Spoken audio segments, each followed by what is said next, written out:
The movie begins with a seemingly benign TV advertisement for Vimuville, a spa and resort that presents itself as a safe and legitimate sanctuary. The camera then transitions from the upbeat ad to a private setting where Sean, the woman from the commercial, is engaged in an intimate moment with a reporter named Ryan. After their romantic encounter, and once Ryan is soundly asleep, Sean stealthily injects him with a mysterious glowing green liquid, setting off a chain of unsettling events. Ryan, however, has his own secret agenda. As Sean steps away, Ryan seizes the opportunity to sneak off and hack into her computer, determined to uncover incriminating information about Vimuville and its true nature. Meanwhile, Sean makes a call to her shadowy superior, revealing the darker side of Vimuville. She discusses how they are conducting illegal experiments on people using their supplements, manipulating unsuspecting visitors under the guise of health and wellness. Ryan doubles up the exposition as he hacks into Sean's computer, where he uncovers detailed information about 4 families central to the unfolding story. These families include the Noble family. Eager to uncover the truth about Homesville, Ryan rushes off to investigate. Along the way, the narrative shifts, allowing us to meet several residents of Homesville face to face, providing a more intimate glimpse into their lives and the community. As Ryan continues his journey, he begins to show alarming physical symptoms.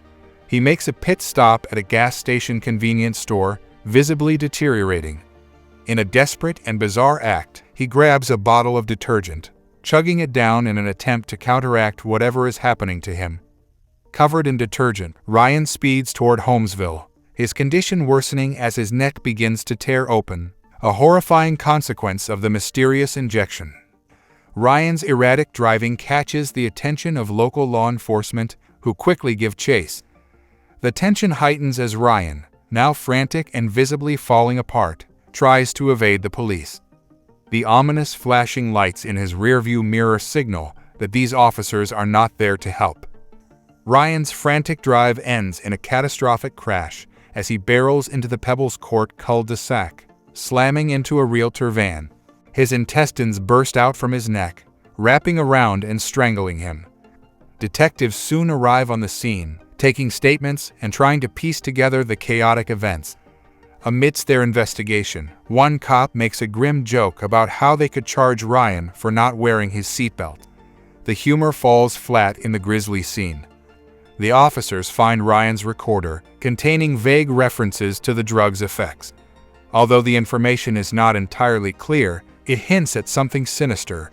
Additionally, they discover cryptic scribblings on his arms, which, combined with the recorder's content, suggest a deeper conspiracy.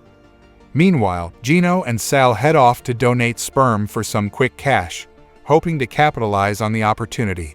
Concurrently, Paul Matthews heads to the airport, where he encounters a severely beaten woman, adding another layer of intrigue to the unfolding narrative.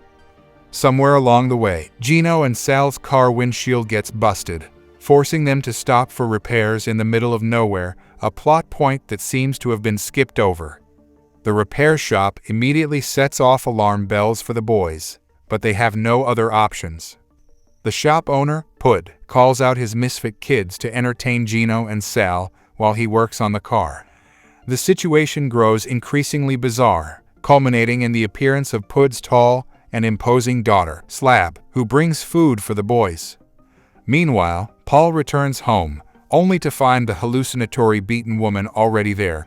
He acts as though he took her in out of kindness, allowing her to freshen up.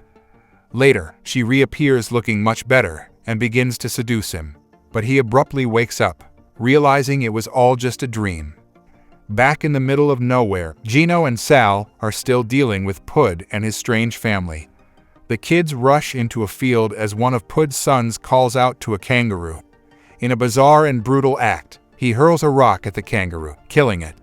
The Puddlings then proceed to cut the animal open and consume its adrenal gland, adding to the already creepy atmosphere.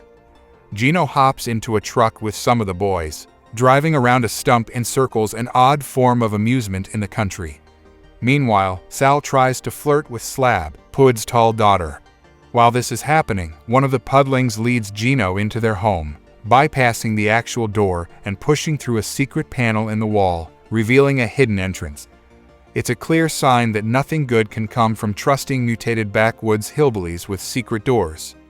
Sal's attempt at romance with Slab takes a horrifying turn when she suddenly rams a stick into him in a very painful place and then viciously bites out his throat. The random and savage attack leaves Sal dead. Realizing the severity of the situation, Pud orders his family to find Gino, as he could be a witness to their gruesome activities. Gino makes a desperate run for the circling truck, only to discover that the steering wheel is broken, making escape impossible. Meanwhile, Detectives Seniority and Badge Oak arrive at Vimuville to ask some questions. They meet Sean, who denies any knowledge of Ryan, maintaining her facade of innocence. They have a chat with the medical examiner over Ryan's corpse, and we cut back to Paul and his mail order hallucination. Kate pulls out a rolled-up kit filled with various ribs, revealing her sinister plan as she seduces Paul. She explains that she's collecting 13 male ribs, going full Lilith style in her revenge against men.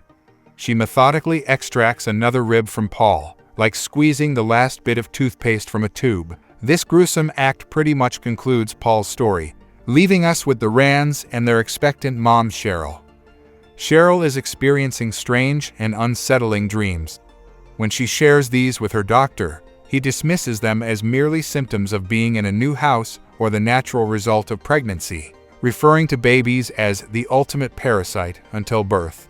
Slightly reassured, Cheryl moves on with her day. Meanwhile, Dr. Carrera makes a discreet call to Sean, expressing concerns about the dosage of their experimental cocktail, as it's beginning to cause unforeseen side effects.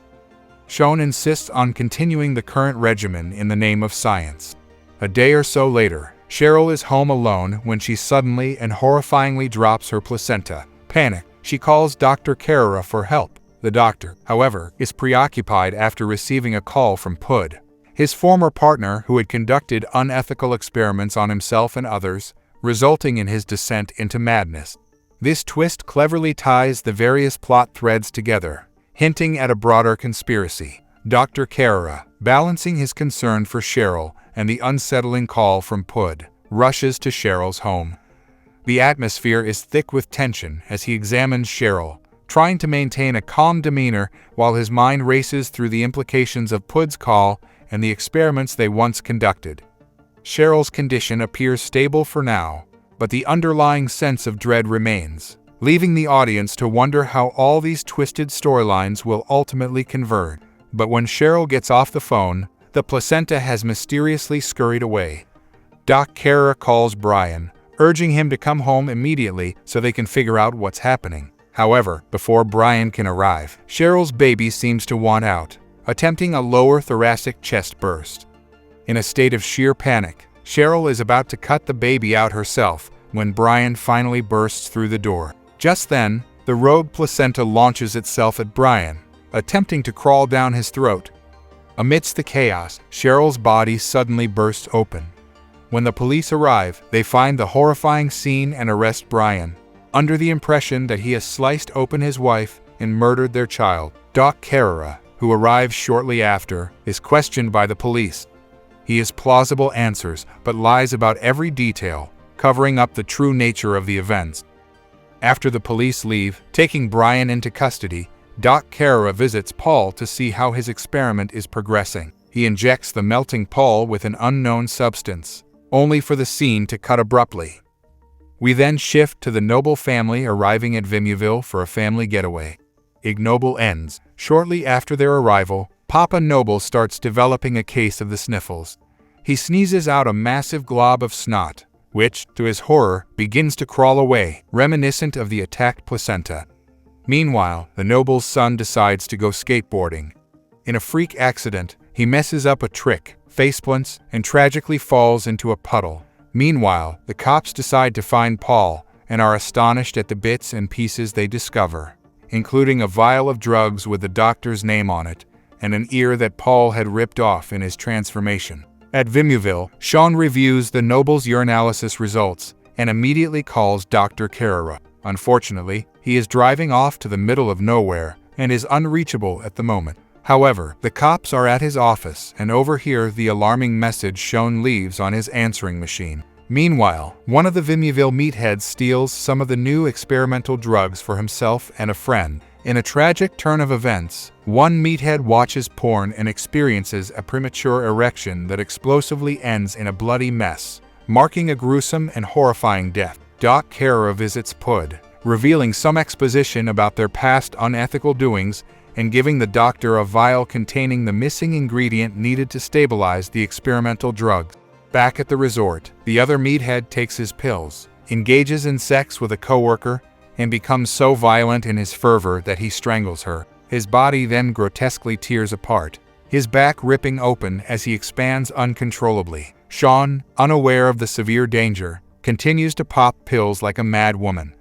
Meanwhile, Daddy Noble slips in his discharge, cracks his head on the bathroom sink, and dies in a puddle of his green bodily fluids. Mama Noble rushes to get help, sending her daughter to fetch Sean, but the daughter's face collapses in on itself mid-task. The two women panic, jump in the car, and drive off, finding a normal doctor for assistance. Upon returning to the office, Kara finds a puddle of what used to be Sean. The police arrive shortly afterward and arrest him, as they should. The deranged doctor raves about the poor quality of the human body and how he believes it can be improved with the right fuel. However, realizing the gravity of his situation, he commits suicide when the police move in to arrest him. As the cops return to the precinct, Brian is on the loose, vomiting slime all over the place. The precinct becomes a scene of chaos as Brian's transformation and instability spread, highlighting the grotesque consequences of Vimyville's dangerous experiments. The movie concludes with the remaining survivors trying to piece their lives back together amidst the horror unleashed by the resort's sinister activities.